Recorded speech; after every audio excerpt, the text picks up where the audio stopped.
This is the Earthworks Ethos microphone. I bought it to replace my old XM8500 by Behringer. It served me pretty well, but this should be a great upgrade, and, let's check out what's in the box. Alright, here's the microphone. Let's get it right out of the box here. Slide this off. Throw it on the side.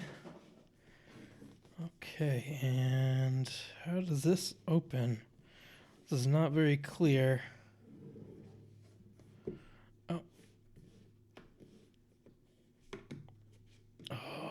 Okay. That's actually kind of nice. Oh my god, this is actually really nice. Dang. All right. So I mean, it's really just the microphone and a little adapter for your microphone stand if it's a different size than what's already on the microphone here. But yeah, I mean, look at this. It's so cool. It's almost like opening up like a briefcase that has like a gun in it or something, like where it's got like the foam with the custom things. This is pretty awesome. So let's try to take this out here. Wow, this is a heavy microphone. From what I understand, this is basically like a solid piece of stainless steel. So really no vibrations get through to the capsule. So if anything bangs on the boom arm or on the desk or on the side of the microphone itself, from what I understand, it just does not transfer into the audio, which is just totally awesome. All right, so yeah, it's pretty cool. The microphone comes in the box totally pre-assembled. And as you can see here, it's got this really cool kind of like ball head here where you can put it in really any position that you want, and then either have it hanging up or standing up on the little ball head. And once you tighten that ball head, that microphone's going nowhere. It's a really awesome mounting utility. A lot of microphones just kind of have a just like a stick that connects to it, or like this one I have to, because it's actually a handheld microphone. It's like a little mount where I slide this in and just tension holds it in. But this is really cool. It comes with the windscreen already attached. This is just kind of like a piece of foam that kind of goes over it. And as you can see, this has a built-in metal kind of mesh pop filter. So it kind of helps with any of those plosives, like the P sounds from hitting the capsule and making those pop, pop, pop sounds that you get from a microphone. This is really cool. And you can actually remove this too. And see, this is the capsule inside. I mean, it looks pretty small, but it's actually kind of funny. Microphone capsules aren't really all that big. Even from like, you see like those big microphones, like the Shure SM7B is like pretty big, but the capsule, the actual piece of the microphone that collects the audio, really isn't all that big. But I'm gonna slide this back, or spin this back on here. Put this back on. It's a pretty good looking microphone too. Stainless steel, shiny metal finish. That's pretty awesome. Oh, making a lot of noise. All right, and then there's this guy, which I'm not. Oh, there you go. I was gonna say I wasn't really sure how to get it out of there, but yeah, that's pretty cool. So we can connect that on there, and then again, that's it. That's all that's in the box. But this is a really nice experience. Looks like it's kind of like got a little magnetic closing thing here. I mean, you can't really see a magnet, but yeah, I can actually tell underneath here the little magnets, and you just kind of snapshot. This is an awesome unboxing experience. And you know what? I would hope so, especially from a microphone that retails at just under $700. I got this on sale. The silver one, for whatever reason, at most retailers is on sale for $300 off. So it's $400 instead of $700, which is a lot to spend on a microphone, but a lot of people are willing to spend $400 on like a Shure SM7B. And if you're going to already be spending that kind of money on that, this microphone definitely will be worth that same amount of money. All right, and I'll be switching over the microphone right now to the Earthworks Ethos. It'll take me a few minutes to get everything set up and connected, but for you, it might just be a couple seconds thanks to the magic of video editing. So in just a moment, we'll be right there.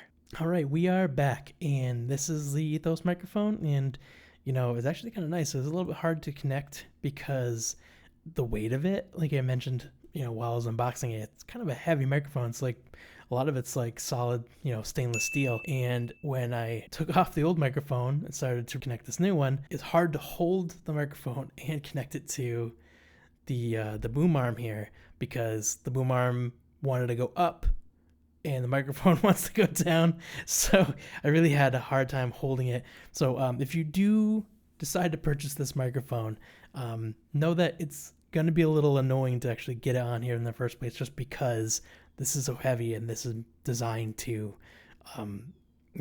have a lot of resistance.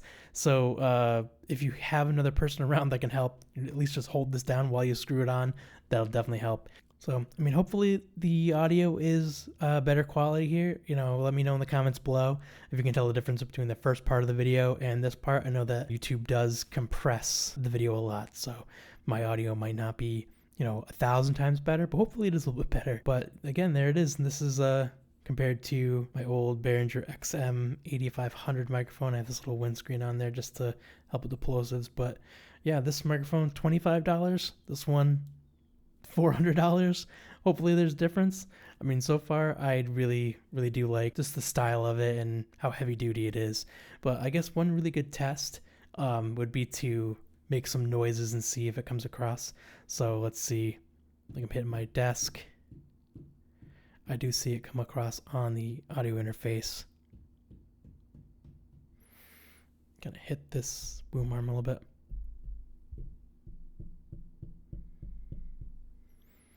Okay, hit this.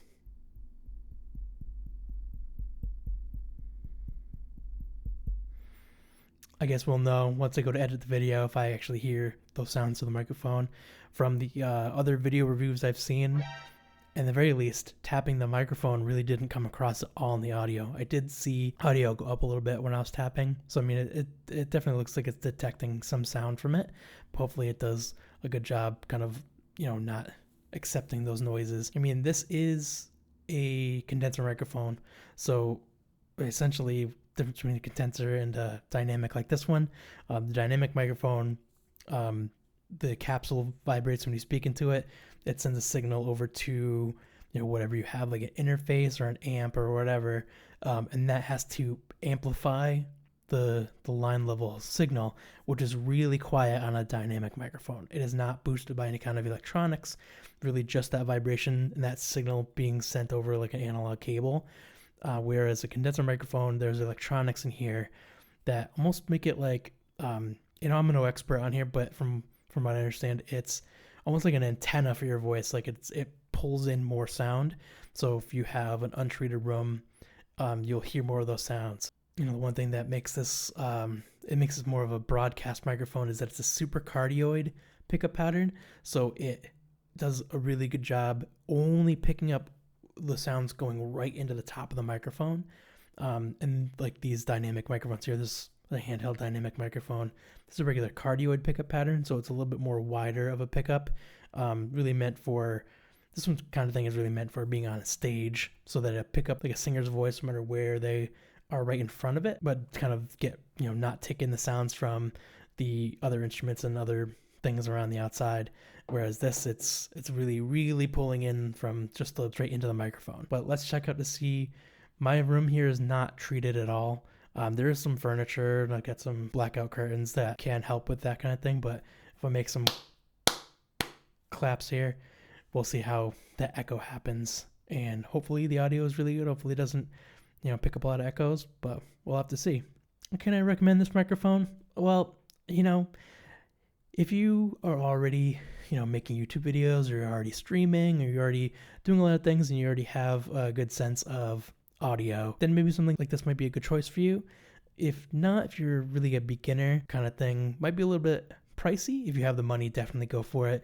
But something like this is, I believe I spent like, it's basically $25. I got this in a package that had, a mixer, a stand, and the microphone is $100. And I think you can buy this anywhere between $20 and $30 online.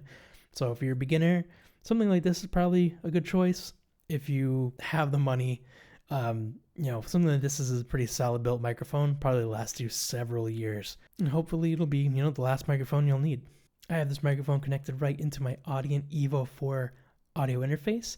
If you want to see a video of me unboxing that and my first impressions of that device, you can go ahead and click it on right over here. Otherwise, I'll catch you in the next one.